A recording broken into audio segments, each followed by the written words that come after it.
दिल्ली के अंदर कोई कहीं भी, चाहे वो दिन हो या रात हो, किसी भी सुनसान जगह पे ना रुके। दून बाबा 9 चैनल देखने वाले सभी दर्शकों को मेरा नमस्कार, राधे राधे। आज फिर हाजिर हूँ मैं अपनी ज़िंदगी का एक किस्सा लेकर, और किस्सा भी ऐसा कि बताते वक्त भी सोचना पड़ता है और बड़ी शर्म सी महसूस होती है इस किस्से को बताते वक्त भी, कि दिल्ली जो है इंडिया का कैपिटल है और दिल्ली क्राइम के अंदर नंबर 1 पर आता है इंडिया में।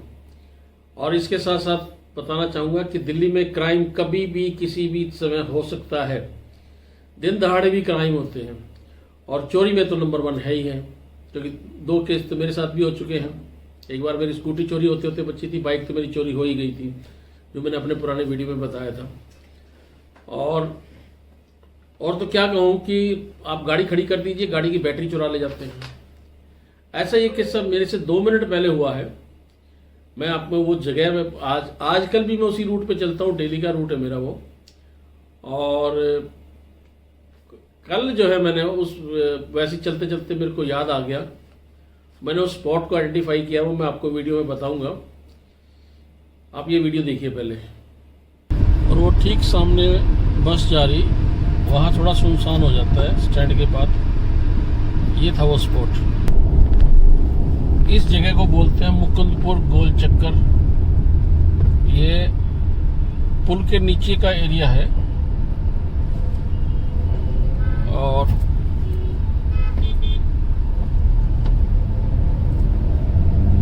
यहाँ से राउंड अबाउट हम सीधे जाएंगे।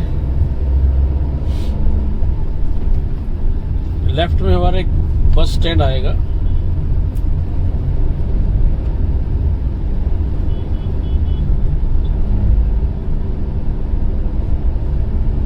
ये काफी खाली जगह हो जाती है, क्योंकि आसपास इसके आबादी है नहीं। और ये बस स्टैंड है, और बस स्टैंड से बस आप ये मान के चलिए यहाँ पे इसी जगह पे ट्रक खड़ा था, और उसके पीछे ही मैंने गाड़ी रोकी थी। ये देखा आपने वीडियो। इस वीडियो में जो लेफ्ट साइड में ये जो साइकिल ट्रैक बना हुआ है, उस टाइम पे यहाँ साइकिल ट्रैक नहीं था। जस्ट आगे जो है एक ट्रक रुका हुआ था, वो ट्रक वाला रुका होगा टॉयलेट वगैरह के लिए। और टाइम था दोपहर के 3, सवा 3, साढ़े 3 बजे के आसपास का, और गर्मी का मौसम था, तो सड़क सुनसान वैसे भी हो जाती है। उस मोमेंट में वो ट्रक वाला रुका हुआ था, मैं भी इधर से आ रहा था, दिल्ली के राजेंद्रा पैलेस से आ रहा था मैं। एक बैंक है IDFC, उनकी ब्रांच जो है वो हेड ब्रांच है उनकी आपकी राजेंद्रा पैलेस में। तो वहाँ से मैं किसी काम से आ रहा था, तो मैं इसी रूट से आ रहा था कि अंदर जाने की ज़रूरत नहीं है, बाहर से मुकुंदपुर होते हुए मैं आ रहा था। ये दिल्ली की बात कर रहा हूँ मैं सारी। तो मैं भी उस जैसे ट्रक रुका हुआ था, मैं भी उसके पीछे रुक के टॉयलेट के लिए जाने लगा। मैं आगे लंबा रास्ता, मेरे को लंबा जाना, क्योंकि मेरा घर वहाँ से भी 40 किलोमीटर के करीब था। तो जैसे ही मैं रुका, मैं टॉयलेट करके गाड़ी बैठने लगा, इतनी देर में मेरे पीछे पीछे एक पुलिस की गाड़ी आ रही है बहुत तेज। और आते ही उसने मेरे से 2-3 सवाल पूछे, क्या कर रहे हो यहाँ पे, क्यों खड़े हो यहाँ पे। दिन का टाइम तो मैं भी बड़ा हैरान सा हो गया। मैं यार क्यों पूछ रहा है। सामने से ट्रक वाला आया, फिर कह रहा यही आदमी था क्या, मेरी तरफ इशारा करते हुए कह रहा यही आदमी था क्या। कह रहा नहीं जी ये नहीं था। अब मेरे को मैटर समझ में नहीं आया वो हुआ क्या था। तो फिर वो पुलिस वाले उतरे हैं, पुलिस की गाड़ी से, वैन से, PCR वैन से वो उतरे हैं। और उसके बाद उन्होंने उससे पूछा बोला क्या हुआ था। कह रहा जी 3 लड़के थे। ये देखिए दिन की बात बता रहा हूँ, दिन दहाड़े की मैं, इसी जगह की जो मैंने स्पॉट आपको बताया है। और इसके लेफ्ट में, जस्ट लेफ्ट में जहांगीरपुर का एरिया पड़ता है, सारा खाली सुनसान पानी सा भरा रहता है, जंगल टाइप ही है, कोई भी इधर से कूद के भाग सकता है या आ सकता है। कह रहा जी 3 लड़के थे, एक ने मेरी पीछे से गर्दन दबाई पूरी। कह रहा मैं टॉयलेट के लिए रुका था यहाँ पे, एक ने पीछे से मेरी गर्दन दबाई, और एक ने जो है चाकू निकाल के पेट के ऊपर लगा दिया। और जो तीसरा लड़का था उसने जो भी पॉकेट में था नीचे से ऊपर तक सब निकाल लिया। फिर उसने जो है किसी स्कूटर वाले को रोक के पुलिस को फ़ोन किया था। तो मेरे को पुलिस वाले ने कहा कि यहाँ मत रुका करो। मैं कहा जी मैं तो इस एरिया को जानता हूँ, मैं यहाँ पीछे जहांगीरपुर में मेरा ऑफिस भी है। कह रहा जी आपका ऑफिस है नहीं है, हमारे को पता है। और जब उसने मेरी गाड़ी की तरफ देखा मेरे को बड़ी हंसी आई। नहीं कि मजाक वाली बात भी कहो या इसको दुख वाली बात भी कहो कि एरिया कैसे बदनाम होता है। उसने कहा HR10 नंबर है। हमने कहा हाँ जी। कह रहा तुम्हारे को समझाना बेकार है कि तुम्हारी समझ में बहुत लेट आती है।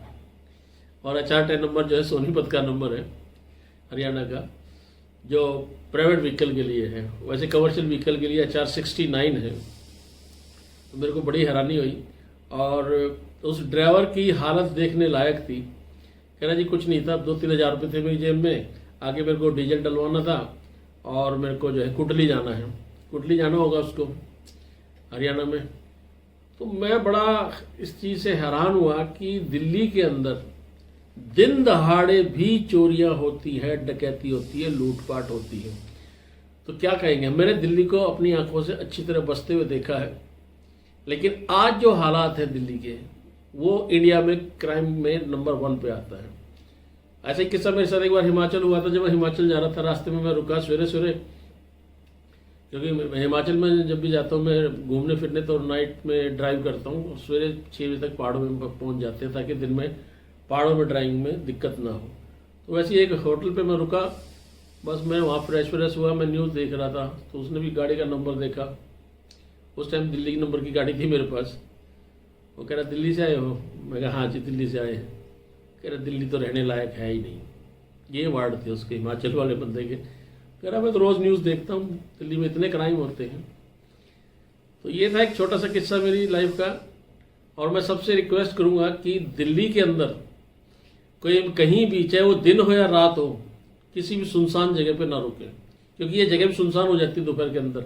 बस इससे पहले जो है बस स्टैंड है, उस वक्त कोई सवारी हो या ना हो, लुटेरे क्या करेंगे, उनको तो कोई फर्क पड़ता नहीं, चाकू है उनके पास। तो मेरा सबके लिए संदेश यही है कि कहीं भी किसी भी सुनसान जगह पे ना रुके, थोड़ा भले ही थोड़ा आगे निकल जाए।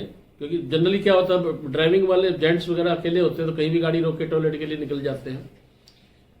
तो ये था छोटा सा किस्सा मेरी लाइफ का, जो मेरे को बताते हुए शर्म आती है कि मैं दिल्ली कैपिटल के अंदर इतने क्राइम होते हैं और हर आदमी के पीछे पुलिस नहीं भाग सकती। पुलिस भी इन चीज़ों से खुद परेशान है। तो आज के लिए इतना ही काफ़ी। मिलते हैं अगले किसी और किस्से में या किसी और तजुर्बे में। नमस्कार, राधे राधे।